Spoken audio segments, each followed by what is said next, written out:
नमस्कार, सुबह के 9 बज चुके हैं। मैं हूं आपके साथ दिव्या तिवारी। खबरों की शुरुआत करेंगे बड़ी खबर के साथ। इंडिया गठबंधन से जुड़ी हुई बड़ी खबर आपको दे दें। राहुल गांधी अखिलेश यादव की आपसे थोड़ी देर में प्रेस कॉन्फ्रेंस होने जा रही है। गाजियाबाद में दोनों नेताओं की साझा प्रेस कॉन्फ्रेंस होगी। दोनों नेता कर सकते हैं बड़ा ऐलान। यूपी पहले चरण का चुनाव प्रचार आज समाप्त हो रहा है और 19 अप्रैल को पहले चरण के लिए वोटिंग होनी है। लेकिन इससे पहले ये साझा प्रेस कॉन्फ्रेंस जब दोनों नेताओं की तरफ से की जाएगी तो क्या बातें कही जाती है, क्या बड़ा ऐलान किया जाता है, ये देखना दिलचस्प होगा। पिछली बार समाजवादी पार्टी के साथ आरएलडी गठबंधन में थी, लेकिन इस बार एनडी के साथ जा चुकी है और राहुल गांधी और समाजवादी पार्टी के बीच गठबंधन हो चुका है। दोनों मिलकर चुनाव लड़ रहे हैं। आज साझा प्रेस कॉन्फ्रेंस बुलाई गई है और से थोड़ी देर में ये प्रेस कॉन्फ्रेंस शुरू होगी। तो गाजियाबाद में ये प्रेस कॉन्फ्रेंस रखी गई है। 7 साल बाद फिर से साथ आ रहे हैं दोनों। हम आपको 3 तस्वीरें इस वक्त दिखा रहे हैं। राहुल गांधी अखिलेश यादव साथ साथ दिख रहे हैं। गाजियाबाद में साझा प्रेस कॉन्फ्रेंस होगी और 7 साल बाद फिर से एक साथ आएंगे समाजवादी पार्टी और कांग्रेस के नेता। 2017 में गठबंधन में चुनाव हुआ था। पश्चिमी यूपी में होगी रैली और इंडिया गठबंधन की रैली।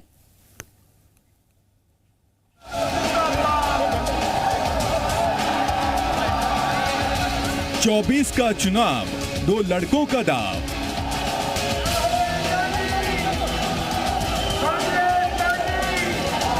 राहुल अखिलेश की साझा प्रेस कॉन्फ्रेंस।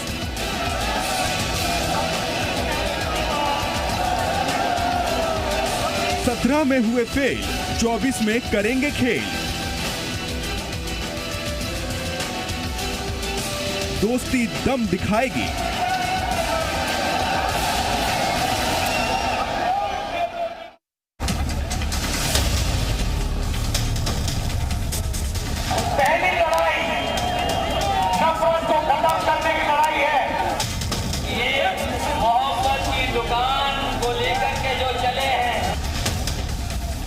नफरत वाली राजनीति का मुकाबला करने के लिए मोहब्बत की दुकान खोलने के दावे के साथ यूपी के 2 लड़के आज फिर साथ नजर आएंगे। पहले चरण के प्रचार के आखिरी दिन राहुल गांधी और अखिलेश यादव की जोड़ी गठबंधन की मजबूती का संदेश देगी।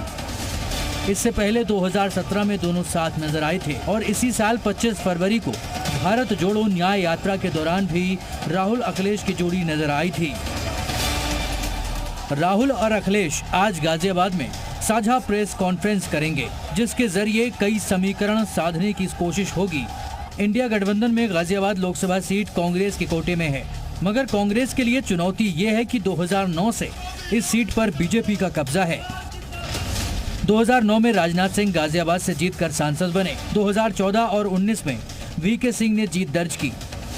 2014 में वीके सिंह को 56% वोट मिले, जबकि कांग्रेस के राज बब्बर महज 14% वोट हासिल कर पाए। 2019 लोकसभा चुनाव में वीके सिंह को 62% वोट मिले और समाजवादी पार्टी के सुरेश बंसल 29% वोट के साथ दूसरे नंबर पर रहे और कांग्रेस की डॉली शर्मा महज 7% वोट हासिल कर पाई। 2 चुनावों के आंकड़े बताते हैं कि गाजियाबाद में बीजेपी लगातार मजबूत हुई है, मगर इस बार समाजवादी पार्टी और कांग्रेस मिलकर चुनाव लड़ रहे हैं। बीजेपी ने गाजियाबाद से वीके सिंह की जगह अतुल गर्ग को उम्मीदवार बनाया है। इंडिया गठबंधन से कांग्रेस की डॉली शर्मा मैदान में है, वहीं बीएसपी ने नंदकिशोर पुंडीर को उतारा है। गाजियाबाद सीट पर दूसरे चरण में यानी 26 अप्रैल को मतदान होना है, लिहाजा चुनाव से पहले सबके अपने अपने दावे हैं और अपनी अपनी दलीलें हैं। पहली बार किसानों को सम्मान इस रूप में प्रधानमंत्री किसान सम्मान निधि के कारण भी और किसानों के मसीहा चौधरी चरण सिंह को भारत का सर्वोच्च नागरिक सम्मान भारत रत्न लेकर के भी होने के लिए मिला। ये चिन्ह नहीं हुआ है, यह मोदी जी के कारण ये सब सुविधा देश को प्राप्त हो रही है। 400 पार नहीं, इस बार 400 हार होने जा रही है और इसलिए 400 हार होने जा रही है क्योंकि इन्होंने अपने भारतीय जनता पार्टी के हर लोकसभा के प्रत्याशी की होर्डिंग से तस्वीर गायब कर दी। राहुल और अखिलेश की प्रेस कॉन्फ्रेंस के अलावा आज प्रियंका गांधी भी यूपी में रहेंगी। प्रियंका आज सहारनपुर में रोड शो करेंगी। इसके जरिए आसपास की सीटों को साधने की भी कोशिश होगी। पहले चरण में यूपी की कुल 8 सीटों पर मतदान होना है, जिसमें सहारनपुर, कैराना, मुजफ्फरनगर, बिजनौर, नगीना, मुरादाबाद, रामपुर और पीलीभीत में वोटिंग होनी है। 2019 में पश्चिमी यूपी की इन 8 सीटों में से बीजेपी महज 3 सीट जीत पाई थी, जबकि 2 सीटें समाजवादी पार्टी और 3 सीट बीएसपी के खाते में गई थी। तब अखिलेश और मायावती की पार्टी मिलकर चुनाव लड़ी थी। इस बार समीकरण कुछ अलग हैं, लिहाजा सियासत भी उसी हिसाब से हो रही है। राहुल और अखिलेश आज क्या कहेंगे और उसका कितना असर चुनाव पर पड़ेगा, ये सब जनता को तय करना है। ब्यूरो रिपोर्ट, जी मीडिया। और बीजेपी प्रवक्ता राकेश त्रिपाठी जी इस वक्त हमारे साथ जुड़ गए हैं। राकेश जी, 2 लड़कों की जोड़ी 7 साल बाद फिर से साथ आ रही है और एक साझा प्रेस कॉन्फ्रेंस भी होने वाली है, इसको किस तरीके से देख रहे हैं आप? पहले तो आपके सभी दर्शकों को आज श्री रामनवमी की ढेर सारी शुभकामनाएं।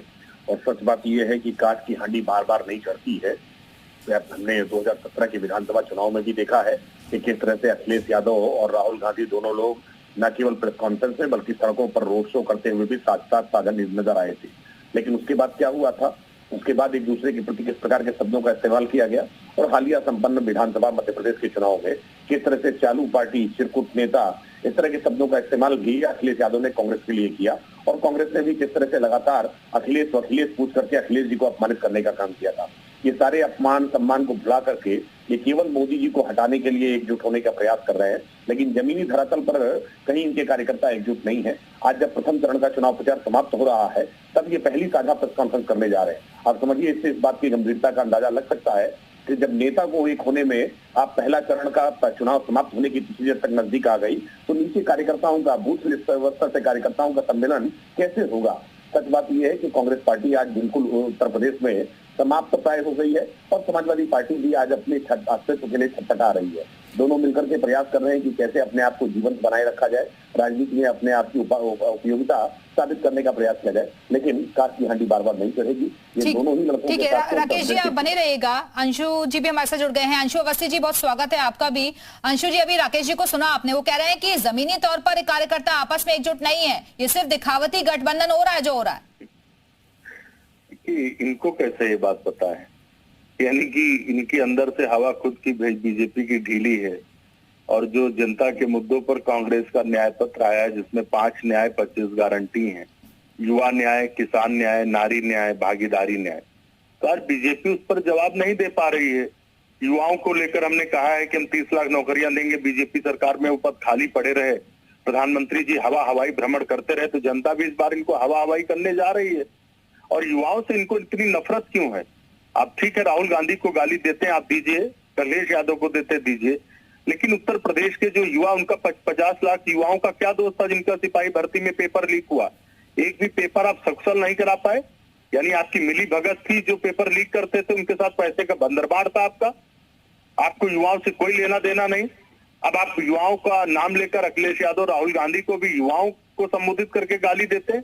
तो इस प्रदेश का युवा आपको सिखाने जा रहा है, सबक सिखाने जा रहा है। अंशु जी, आपका रिएक्शन ले लूंगी मैं राकेश जी से, लेकिन अब जब प्रचार का आखिरी दिन है तब ये प्रेस कॉन्फ्रेंस क्यों? सवाल ये भी तो बनता है। नहीं, सवाल तो ये भी बनता है कि 2 दिन हो गए, 10 साल हो गए सरकार के, बीजेपी कुछ बता नहीं पाई। 4 दिन पहले उनका मैनिफेस्टो आया, वो तैयारियां जब कांग्रेस का न्याय पत्र आ गया तब जाके हड़बड़ाहट में लेकर आए, जिसमें रोजगार का राह नहीं लिख पाए हैं, महंगाई का मान नहीं लिख पाए हैं। सवाल तो ये भी है। ठीक है, जवाब दे दीजिए राकेश जी। वो कह रहे हैं महंगाई, बेरोजगारी का जिक्र नहीं है इसमें। देखिए, सच बात यह है कि कांग्रेस पार्टी मुद्दाविहीन है, बेरोजगारी पर बात करने की इनकी हिम्मत नहीं है। पर्चा लीक को लेकर के जो बातें कहते हैं, अपने अंदर आत्मा में झांकना चाहिए कि राजस्थान में किस तरह से दरोगाओं की फर्जी तरीके से भर्ती कर दी थी। भारतीय जनता पार्टी की सरकार में अगर कहीं कोई शिकायत मिली है तो हमने कार्रवाई की है। संगठित अपराध को सत्ता का संरक्षण नहीं है, लेकिन कांग्रेस पार्टी हो या उत्तर प्रदेश में समाजवादी पार्टी की सरकार रही हो, इस तरह से सत्ता के संरक्षण में संगठित अपराध फलता फूलता रहा है। पर्चा लीक करने वाले या नकल माफिया इस तरह से सत्ता के संरक्षण में फलते फूलते रहे हैं, आगे बढ़ते रहे हैं। ये हमने देखा और राजस्थान ने इसीलिए बदला है, मध्य प्रदेश ने बदला है, छत्तीसगढ़ ने बदला है। ये कांग्रेस का बड़बोलापन हमने अलग अलग राज्यों के विधानसभा चुनाव में भी देखा है। अब विश्वास मानिए तो लोकसभा के चुनाव में इस बार न कांग्रेस पार्टी का खाता खुलेगा, न समाजवादी पार्टी अपने परिवार की प्रतिष्ठा बचा पाएगी। हम इस बार अमेठी और रायबरेली दोनों जीतने जा रहे हैं और मैनपुरी और जो ठीक है, छोटा सा रिएक्शन दे दीजिए 30 सेकंड्स में अंशु जी, जल्दी से। देखिए, उत्तर प्रदेश में कोई भी पेपर सकुशल नहीं हो पाया, सब लीक हो गए। तो संगठित अपराध की परिभाषा क्या है?